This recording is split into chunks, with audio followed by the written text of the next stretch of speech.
Welcome ladies and gentlemen, my name's Diachronic, your host here on this Destiny 2 video, and today we're going to be taking a look at my top 10 Warlock Exotics in Destiny 2. And right before I get started with everything, I just wanted to mention I recently made a community poll on my YouTube channel and I asked you guys what's the best class in Destiny 2. And to my surprise, the Warlocks ended up being on top by a pretty significant margin. At the first part, they were actually 60% of the votes. And that's not to say I thought Warlocks were bad. They have very strong subclasses and exotics for both PvE and PvP, probably one of the strongest subclasses in PvP, especially when we get Solar Plexus back. I guess I thought the sheer majority of hunters would just outweigh that vote. So I guess my question is, if a lot of you guys are Warlock players or you really like the Warlock class, perhaps I should be doing this top 10 exotics for Warlocks earlier in the season. Whereas right now, I usually do them near the end of the season after the Titan and the Hunter. Anyways, moving back over to the regular part of the video, first and foremost, I have created a spreadsheet for this video and Warlock Exotics in general that talk about all of my recommendations in PvE and PvP ranking. You can find that linked on my Discord server, link in the description down below, on the channel #Spreadsheets Docs, where you can find all of my spreadsheets and all the docs I make for the channel. And of course, thank you to my buddy Zoomzy for helping me get the PvP gameplay you'll see in the video, as well as sussing out the PvP rankings on the spreadsheet. You can check out a link to his Twitch in the description down below, and please go check him out. He's a very small Twitch streamer, and he honestly deserves a lot more viewers, and he's a huge help on the channel. And of course, thank you to my patrons on Patreon as well. Without their help, videos like this, and spreadsheets specifically, would not be possible, as they take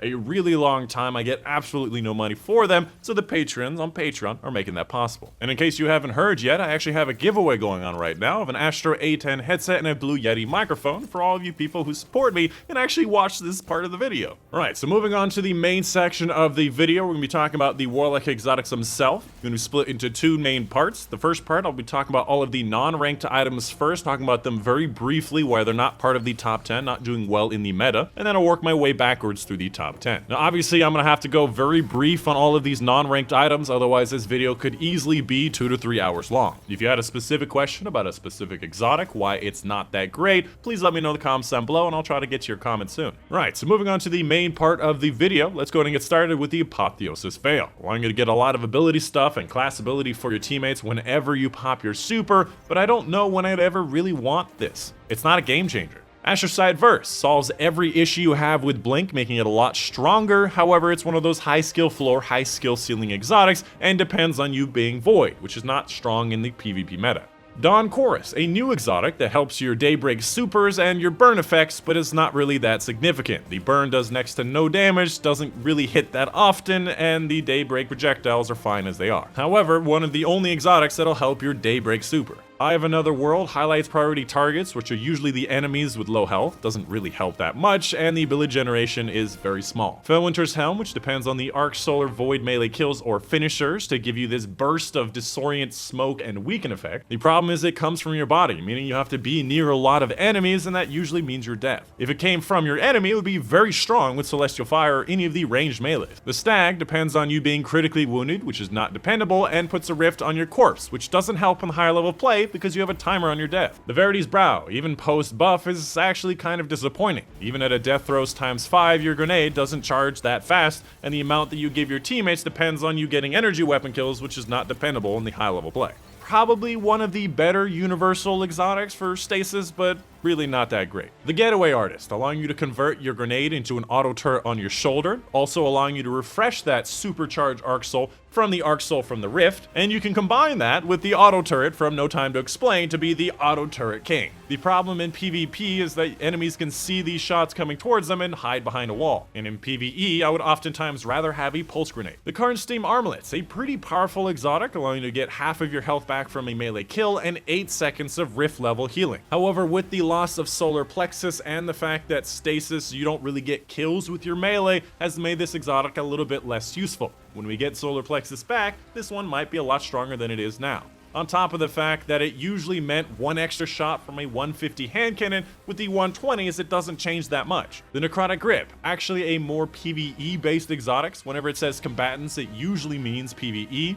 And honestly, in the low and mid-level PvE, it's a whole lot of fun, because it does a lot of AoE explosions, a lot of enemies get hit by it, and a lot of enemies die from it. But in the high level play, again, it does next to no damage, and it depends on getting a kill, which is, again, not dependable. In the PvP side of things, it depends on you using Thorn, which is not really that powerful in the meta. Of which the second part actually does work with PvP, even though it says combatants. Bungie really has to get their tooltips in order. The Sunbracer, one of the more fun exotics in the game. You get a charged melee kill and you have infinite solar grenades for 5 seconds, allowing you to get 5 to 6 solar grenades out. It's a lot of fun. If you use it while you're in the air with Attunement of Sky, you get your full charge melee back, allowing you to get that ranged melee, which is pretty safe in PvE and in PvP. The issue is that most enemies just walk away from your solar grenades, and again, depends on that melee, which can be difficult at times. Winter's Guile, melee kills for melee energy. Melee's not safe and you can't depend on it. The Chromatic Fire, an exotic that allows you to have dragonfly explosions on your kinetic weapons, does allow your Ace of Spades to have double dragonfly explosions, but honestly, it doesn't really do that much damage, and honestly, why wouldn't you just use an energy weapon with Dragonfly, of which, by the way, Dragonfly is not that great in high level play. This one's more of a gimmick exotic, more of a fun one. The Sanguine Alchemy used to be low-key a one-eyed mask for the Warlocks, and now it's one of the worst ones in the game, allowing you to extend your rift duration and does not apply to the Well of Radiance. When would I want this? Starfire Protocol, in my opinion, one of the more underrated exotics in the game, and technically is the replacement for Phoenix Protocol.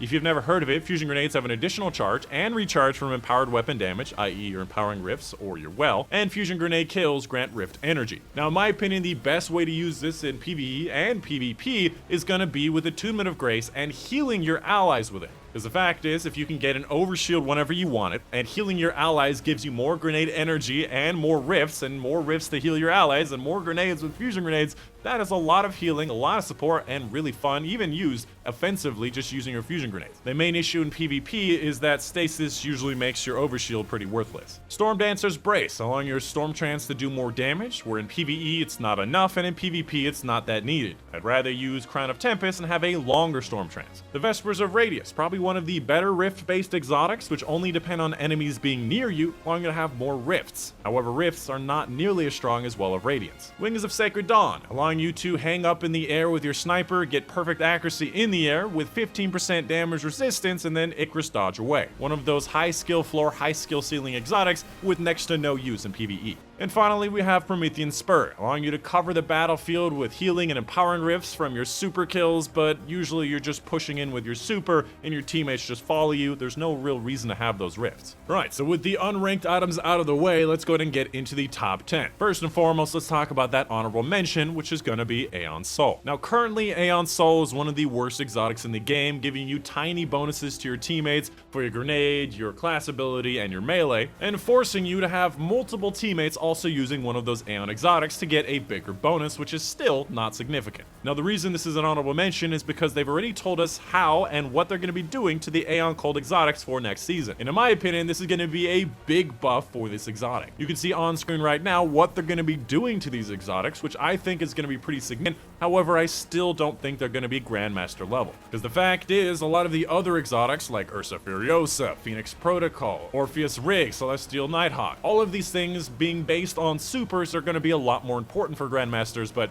Aeon Soul and Aeon Safe and Aeon Swift are all going to be a lot better next season. Up next at number 10, we have the Skull of Dharam Kara, an exotic that used to be absolutely insane back in the Reckoning days, allowing you to get your entire super just by killing 5 enemies with your Nova Bomb. Ever since then, they have nerfed it a few times, making it so you don't get nearly as much super energy as you did before. However, you have to understand that Nova Bomb, no matter what difficulty you're doing, is a lot of damage, and getting any amount of super energy back means you can use your super more often. I would say this is perhaps not the best Void exotic, as Nezarix and Controverse are above it, but if you have more of a focus on getting super energy, i.e. you have a teammate with Ursa Furiosa, using Nova Bombs a lot more frequently is going to be really nice. And getting a little bit of super energy back allows you to get that cycle going. Definitely an exotic that I would like to use a lot more often with an Ursa Furiosa teammate. Up next at number 9, we have the Crown of Tempest, an exotic that literally used to be at number 1 for my countdowns for a very long time, has fallen for a number of reasons. First of all, Arc Web did get nerfed, so in PvP, people use it a lot less often because of that, because you're not actually able to get those kills to get the conduction times. On top of the fact that Stasis released, meaning you have another subclass option, which is better than the Arc arc subclass. Generally across the board for both PvE and PvP, it's the worst or second worst subclass type. However, even with all of that, I still think it's a really good exotic, especially if you like using arc. It makes your arc abilities give you more arc ability kills. It makes your storm trance last a really long time. However, technically in PvE, I'd rather use Attunement of Control, Middle Tree Arc with this, as it combines and synergizes well with the Aaronic Traces and the Conduction Tines, giving you more abilities, giving you more ability kills, giving you more abilities is a lot of fun. And even though it doesn't affect the super, I still prefer using that super for PvE across the board. Storm Chance, not really that great for PvE. Coming up at number 8, we have the Geomag Stabilizers, probably the more popular option to use with Attunement of Control, allowing you to get that last 10% of your super bar filled just by sprinting, and allowing you to have your super last a lot longer or return more super energy whenever you cancel it. And even though it's only 10% in a PvP match, that's 40 to 50 seconds that you save just by being able to run that last bit off, usually allowing you to get your super before everyone else, either by clearing out enemies or anti-supering a lot of people. And usually people are going to be canceling that super, allowing you to get 5 to 6 supers a game just by using this exotic. So it's a toss-up between the Crown of Tempest and the Geomags if you want more ability or if you want a more active super. And the last note I'll say about this, even though it does pretty good DPS at a pretty good range, it's only 40% resistance and can be very dangerous in the Master and Grandmaster Nightfalls. So definitely not a super that I find to be Grandmaster worthy. Coming up at number 7 in this top 10, we have the Lunafaction Boots, the quintessential Warlock Exotic for pretty much any raid DPS. So anytime you need DPS in a raid, you need to max out your reload speed and you want to double the range of anyone in your well or empowering rifts, which is very useful against Taniks and any raid boss in the game. But that's where the usefulness ends. Honestly, it's really not that fun of an exotic. It doesn't really work well in the mid-level, forcing you to use empowering rifts to get double range. It's just one of those exotics that you have to use whenever you want max DPS in a raid. Coming up at number 6 in this countdown, we have the Claws of Ahamkara. Yet another additional charge exotic that I dangerously underrated for such a long time. The main idea of an additional charge item is that you get overflow charging. If you are using your charge immediately as you get it, this exotic is not useful. But the fact is, usually you don't use it as immediately as you get it. So while you are holding onto your first charge, waiting for the best opportunity to use it, you're getting that second charged, which usually equates to 50 to 100% more melees per match. And in the current meta in PvP, Attunement of Sky, Celestial Fire, as well as the Stasis melee are doing really strong. And if we get that extra solar melee damage bonus next season, it's going to be even stronger than that. And honestly, you could also use it with a lot of other subclass stuff as well. Using Attunement of Control, that extra ranged melee is really nice. If you're using the Void stuff, being able to bump people with a Supernova melee across the maps are also really useful. I.e., melee is really useful on a Warlock in PvP. Coming up at number 5 in this countdown, we have the Ophidian Aspect, allowing you to have your weapons ready and reload very quickly, and melee range is extended. If you don't know, the Warlock's melee slower, already at a higher range, and Ophidian Aspect makes that range even farther. The main idea of this exotic is that it allows you to use other mods on your arms. You don't have to use dexterity, and you don't have to use a reloader for certain weapons, or you could double up on those things, making certain weapons with bad reloads, like the 120 hand cannons, a lot better. This is one of those universal PvP exotics that allow you to use your weapons a lot better that a lot of people may overlook. Coming up at number 4, we have the Nezarec Sin, probably one of the cooler exotic ornaments in the game, and also one of the more fun and useful exotics in the game. If you've never heard of it, any void damage kill you get increases the ability energy recharge rate, and from my experience, this is usually around 10 to 20% of your abilities, and this is all of your abilities, and that's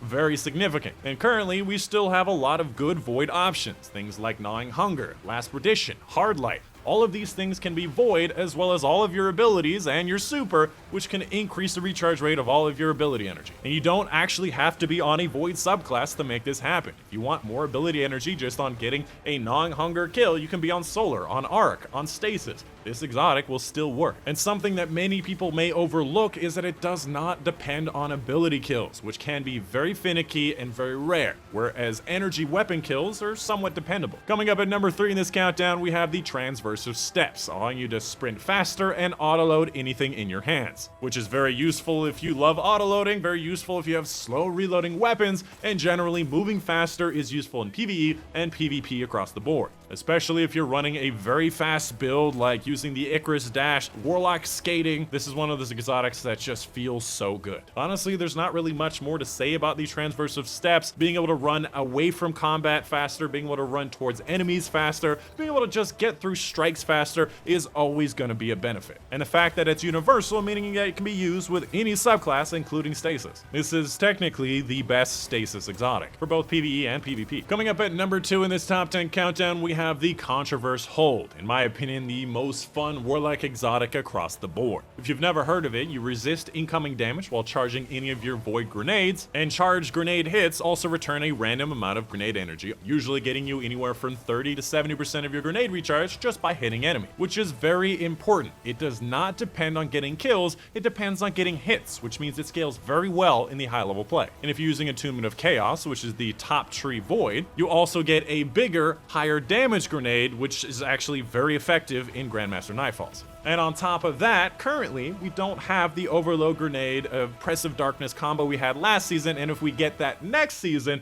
it allows your Void Grenades to weaken enemies, making them take more damage from your grenades, and everything else, making them very, very formidable in Grandmaster Nightfalls. And if you have not tried this exotic, I highly recommend you check it out. And finally, coming up at number 1 in this top 10 countdown, we have the Phoenix Protocol. A lot of people use this exotic, a lot of people love this exotic, but why do they use it? Well, the plain and simple fact is that when you're in a Well of Radiance, you're nearly invincible. In Grandmasters, not as much, but almost nearly invincible, definitely a lot more survivable with it. And if you can get this Well of Radiance a lot more often, with this exotic for example, you're gonna have a lot more opportunities to use invincibility. A big note here is that they technically did change it a couple seasons ago. It is technically kills and assists that you make while standing in your rift, rather than your teammates also getting kills regardless of you. You have to keep this in mind. But even with that, it is so very powerful. Imagine in a Grandmaster Nightfall, you've got an Ursa Titan, you've got an Orpheus Hunter, and you've got a Well Warlock, allowing you to kill a lot of enemies, block a lot of damage, summon a ridiculous amount of orbs, and have a rift pretty much up 100% of the time. That's what this thing does, and that's why people use it, and honestly, there's really not a lot of other options to use with Well. And that is going to be pretty much the end of the video. Let me know in the comments down below what other exotics that I may have overlooked, what exotics that you guys love using, and of course, tell me why. Because if you don't tell me why, I'm not going to know why for my next top 10. Because I'm a Destiny 2 nerd just like you guys, I want to know what's good and what's fun in the meta. And of course, again, I wanted to thank my patrons on Patreon. Really, without their help, videos like this would really not be possible because they take a really long time and I make absolutely no money from them.